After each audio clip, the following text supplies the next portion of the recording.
江峰世界，朋友们好。在中国有一首传唱了20-30年的老歌，叫《春天的故事》。歌词里唱的特别煽情，说1992年有一位老人在中国的南海边画了一个圈，然后神话般的崛起了座座城，奇迹般的聚起了座座金山。在官方的宏大叙事里，这位老人被塑造成了一个挽救中国命运的超级英雄。他以88岁的高龄力排众议，南下巡视，用自己巨大的政治威望，把一度停滞的改革开放重新推上了快车道。这个故事听起来多像是一部感人至深的伟大史诗，但是如果您真的钻进中共高层那种绞肉机般的政治逻辑里去审视这趟南巡，您就会发现，这根本不是什么伟人为了天下苍生而散发的光和热，而是一个在政治上已经被孤立的太上皇。为了防止自己死后被彻底清算，不得不依靠军队的暗中护驾，绕开党中央对着自己亲手挑选的接班人发起的一场背水一战的政治奇袭。更重要的是，他靠着这趟南巡确实保住了自己的政治路线，但作为交换，他彻底打开了中共权贵阶层合法掠夺国家财富的潘多拉魔盒。那句著名的让一部分人先富起来，最终演变成了一场红色家族分赃的狂欢。今天咱们就来看看1992年的南巡到底隐藏着怎样的生死危机，而邓小平又给今天的中国留下了一副怎样无解的政治毒药。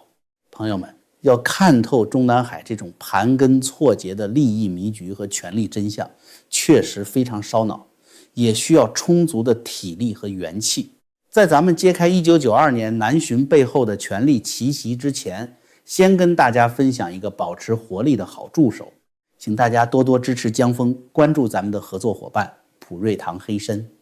黑参是传承古法精制而成的天然滋补品，对于我们在忙碌的生活中补充体力、恢复精气神非常有帮助。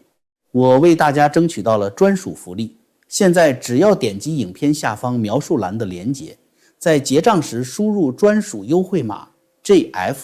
即可享受全球包邮。此外还有感恩回馈，凡购买满500美元就送您一根高品质黑参，多买多送。好，感谢朋友们的支持，咱们马上看看1992年那场北京城里的倒车风云。要弄明白邓小平为什么要在这大冷天里往南边跑，咱们得先看看当时的北京城到底刮的是什么风。1989年之后，邓小平靠着野战军的坦克把赵紫阳赶下了台，把江泽民扶上了位。在邓最初的算盘里，江泽民是个在上海搞过经济的技术官僚，只要他在政治上绝不翻案，在经济上继续沿着开放的路子走，这党的大局就算是稳住了，自己这个总设计师的历史定位也就保住了。可是邓小平这回看走眼了，江可不是个省油的灯，他是个政治嗅觉极其灵敏的变色龙。江泽民到了北京一看，当时党内真正掌握话语权的是陈云、李先念、王震这些左派保守势力元老。这帮人对邓搞的那套市场经济本来就一肚子意见，认为那是走资本主义道路，现在趁着镇压，保守派彻底占了上风。江泽民立刻明白了自己该抱谁的大腿，于是这位新任总书记上台后没多久，就开始在全国大搞治理整顿，把邓的改革政策踩了个急刹车。到了1991年，国际局势发生了翻天覆地的变化。苏联发生了8·19政变，紧接着年底苏联彻底解体，红旗落地，东欧的共产党政权像多米诺骨牌一样稀里哗啦地倒下。这下子中南海里那帮左派元老们简直是如丧考妣，同时又像打了鸡血一样，觉得必须要严防死守。江泽民顺势打出了防止和平演变的旗号，把意识形态的调门拔到了天上。那时候的党媒上天天都在讨论姓社还是姓资的问题。江泽民甚至在内部讲话中公开提出，要把那些搞资产阶级自由化的人搞得倾家荡产。在江泽民这套左倾路线的折腾下，中国的经济几乎陷入了停滞，外资纷纷撤离，工厂停工，老百姓的饭碗眼看就要保不住了。当时的邓小平坐在米粮库胡同的四合院里，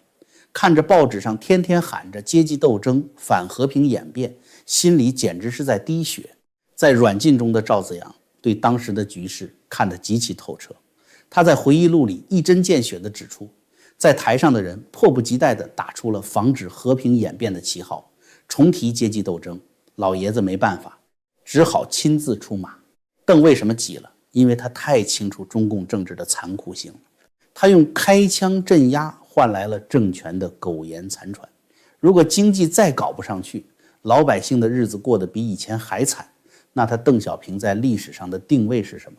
就是一个只会杀人、让国家倒退的独裁刽子手。一旦他两眼一闭，党内外庞大的积怨立刻就会爆发。不用别人，就是江泽民这帮人，为了平息民怨，绝对会把他当成替罪羊抛出去，把镇压的黑锅全扣在他一个人头上。所以拯救经济就是拯救他邓小平自己的历史地位，更是拯救他家族未来的身家性命。既然坐在台上的人不仅不听话，还开始悄悄掘自己的祖坟，那他这个太上皇就只能亲自提着刀下场清理门户了。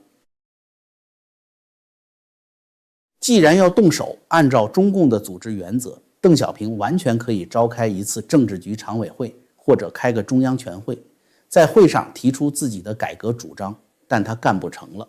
当时的中央高层，从政治局到宣传系统，已经被江泽民和保守派全面把持。邓小平如果直接在会上发难，弄不好会被陈云等人联手怼回来，甚至可能连会议纪要都发不出去。他一个连中央委员都不是的普通党员，在会场上硬碰硬，风险太大了。面对一个不听话的党中央，邓小平祭出了他一生中最熟练也是最致命的武器——军权。1992年1月17日，一列没有挂任何特殊标志的专列悄然驶出北京火车站，向着南方呼啸而去。这趟行程的安排极其诡异，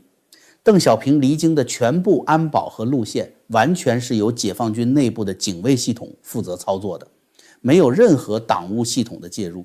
作为全党全军名义上最高领导人的江泽民，对这趟专列的真实政治目的竟然处于完全不知情或者无法干预的状态。大家想想这个政治画面，一个掌握着军权的老人带着一家老小，在军队的严密护卫下，绕开名义上的国家元首，悄悄离开首都。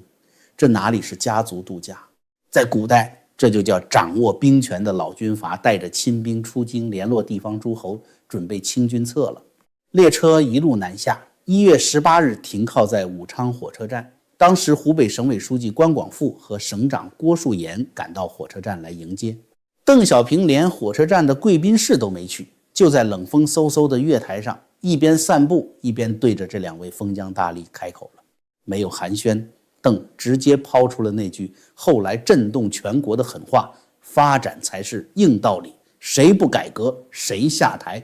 这句话关广富他们听的是心惊肉跳，赶紧拿出一个小本子，一边走一边拼命的记。他们心里门清，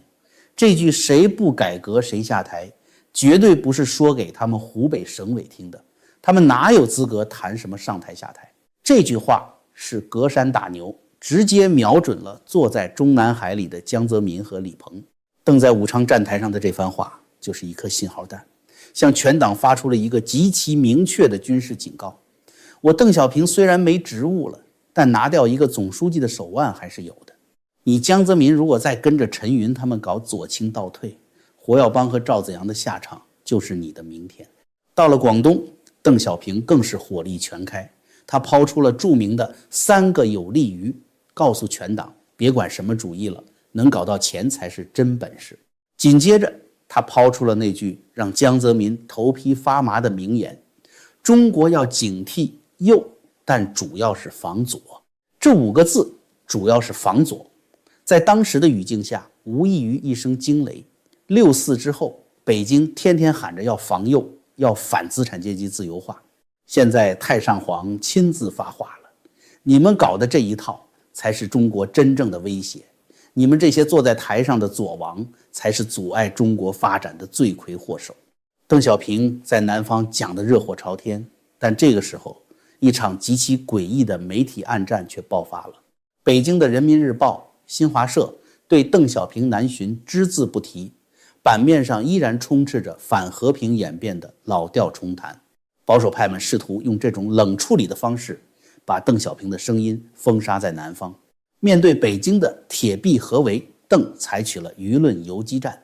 既然人民日报不报，那就让南方媒体先开火。在广东省委的默许下，深圳特区报接连发表长篇通讯，详细记录了南巡讲话。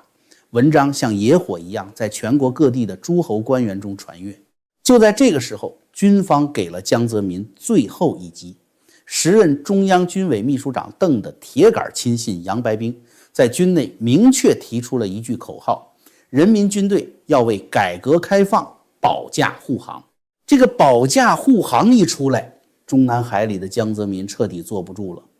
保谁的驾，护谁的航，显然不是保他江泽民的驾。军方这等于是公开表态，如果北京再不听话，军队就要采取强制行动，把那些不搞改革的人给护航下台了。在这股排山倒海的政治、舆论和军事的三重压力下，江泽民终于看清了形势，心理防线彻底崩溃，全盘接受了邓的南巡讲话精神。这场由一个88岁老人发起的政治奇袭，以邓小平的全面胜利告终。南巡之后，中国的经济确实像打了强心针一样再次腾飞。可是咱们既然要还原历史，就得看看这桌看似丰盛的盛宴背后到底藏着怎样的毒药。邓小平用南巡保住了中共的政权，但他付出的代价是什么？是被软禁的赵紫阳一语道破的那条底线。邓的改革有底线，一是不能触动老一辈革命家和他们子女的利益。为了让整个官僚集团死心塌地地跟着他搞经济，邓小平等于是在体制内发出了一个隐秘的信号：只要你们不挑战共产党的执政地位，不搞政治改革，国家资源你们敞开了拿。那句让无数老百姓热血沸腾的让一部分人先富起来，实际上是一道精准的内部指令。谁先富，不是普通老百姓，而是坐在中南海里那些人的儿子、女婿和孙子们。而在这一场轰轰烈烈的财富瓜分狂潮中，冲在最前面、吃相最难看的，正是被称为中国第一家族的邓氏家族。咱们先说大公子邓朴方，他在文革中被迫害，导致高位截瘫，官方为了补偿他，全力支持他成立了中国残疾人联合会。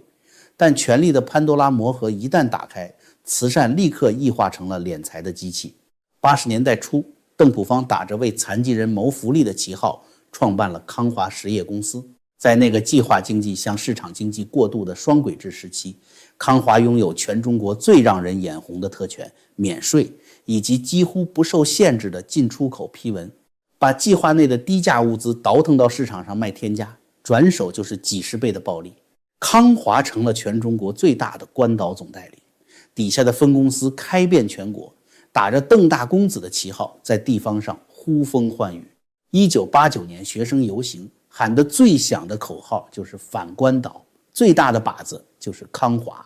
那之后，为了平息民怨，康华被撤销。但是康华没了，钱早已落袋为安，大公子邓朴方毫发无损，后来稳稳当当地当着全国政协副主席。这就是权力变现的最经典教材。如果说大公子倒腾批文还是在国内打转，那邓家的2位驸马爷眼界可就宽广多了，直接把手伸向了国家最核心的战略资源。大女婿吴建长，邓林的丈夫，长期把持着中国有色金属工业总公司，铜、铝、铅、锌乃至稀土全在这个系统的管辖之下。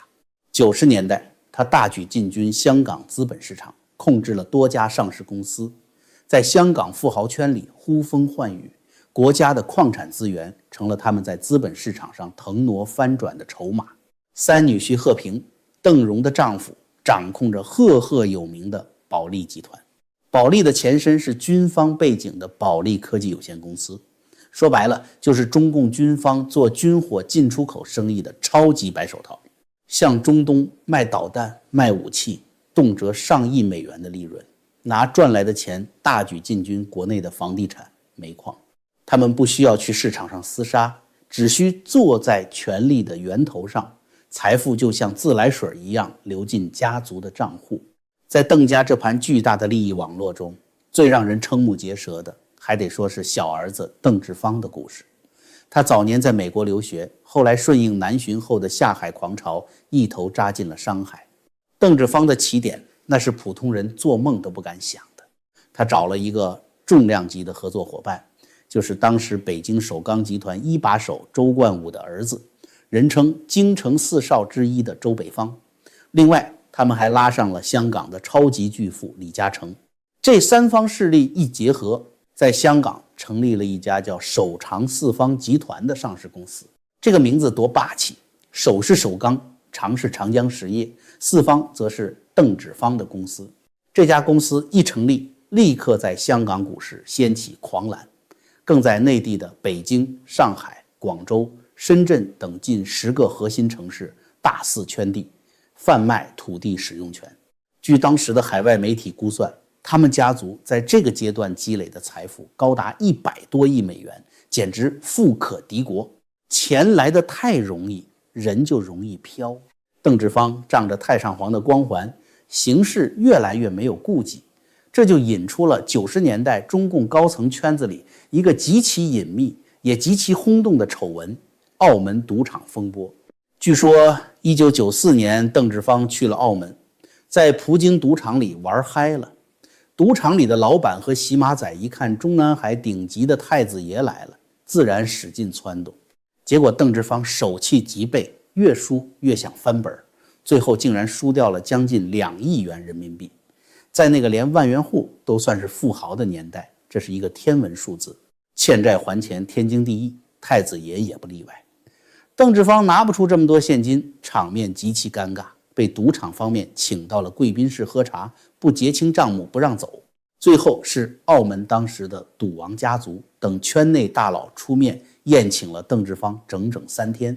给他留个面子，同时等着北京那边筹钱。这笔巨款是谁来填的坑呢？就是那个一直跟他称兄道弟的周北方。周北方动用了首钢在海外的资金，违规调用了5000万美元的公款，通过海外银行转账打入澳门，才把这个天大的窟窿给填上，把邓志方给捞了回来。这件事做的虽然隐秘，但终究被盯上了。当时江泽民已经站稳了脚跟，正愁怎么削弱邓家在政坛上的影响力。江泽民抓住了首钢这个案子，重拳出击。周北方的父亲被迫退休，周北方本人被捕入狱，最后1996年被判了死缓。周北方的核心罪状之一就是违规动用这笔巨额资金。那邓志方呢？挪用巨额公款填赌债，这该判多少年？结果是邓志方仅仅是短暂的被有关部门叫去问了问话，很快就因为其母亲卓琳以死相逼，江泽民不敢真把太上皇的儿子怎么样，最后不了了之。邓志方从此销声匿迹，安然退居幕后。办事的小弟被判了死缓，在监狱里蹲着，惹下滔天大祸的主子却能全身而退，继续过着养尊处优的日子。刑不上大夫这5个字，在邓志方和周北方的故事里被演绎得淋漓尽致。邓小平用他的实用主义给中共政权续了命，但是这套跛脚鸭模式的代价却是整个国家在透支未来。赵紫阳在软禁中痛心疾首地说，镇压之后，为了平息民怨，只能以发展经济来转移视线。经济是发展挺快，但是代价太大了。贪污腐败大面积扩散，并向纵深发展，自然资源杀鸡取卵式的开采，生态环境不断恶化，贫富差别加大。更严重的是，共产党的说教在人民心中早已经被抛弃了，大家只信权和钱，为了这2样，寡廉鲜耻都无所谓。这就是邓留给中国的政治毒药，他用纵容权贵家族腐败为代价，换取了官僚集团对经济改革的支持。邓家作为第一家族，给后来的中共权贵们制定了一套完美的敛财操作指南。江家控制电信，曾家拿下鲁能，一层层往下，整个中国变成了一场权贵分赃的盛宴。时间来到了2026年，咱们再看看现在的中国大盘，经济高速增长的神话破灭了，外资撤离，地方债务堆积如山，老百姓面临着降薪、裁员、断供的无尽压力。为什么会走到这一步？